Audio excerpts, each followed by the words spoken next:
Meet Sunshine, ang ating bida with big dreams. Nagdesisyon ako mag-exam para sa nutrition course sa Mingde University. Gusto ko kasing manahin yung food delivery business ni Mama. Gusto kong palaguin pa yun para mas marami pang makakatikim sa luto niya. The F4 Squad Goals. Mga cute kaya sikat sa girls. Nanggaling din sila sa mayayamang pamilya. At higit sa lahat, talented at nag-iisa sa respective courses nila. Hatid ay Big Trouble. Ikaw ang nakaapak nito kaya nabasag. Anong pakailan ko dyan? Ang sama naman pala ng ugali mo. Dahil ba sikat kayo, pwede mo nang gawin lahat ng gusto mo? Ikaw, ang tapang mo.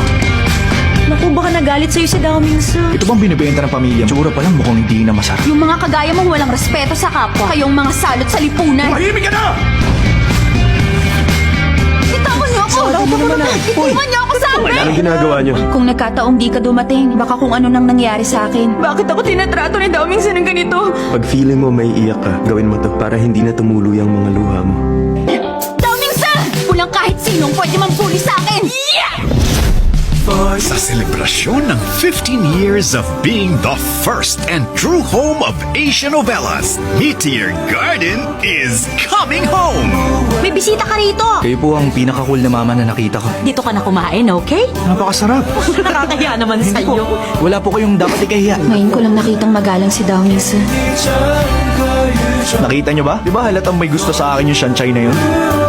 Kahit noon pala, cute na talaga si Wazili. Ito na oh. Thank you. Hala, nagbablush siya oh. Bakit naman ako magbablush, no? Shanchay, ang cute mo ngayon. Starring Asia's rising stars na pupusuan mo.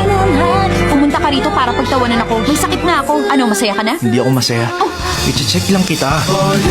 Kilig is coming back. Feeling ko, ikaw yung unang may in love sa kanya.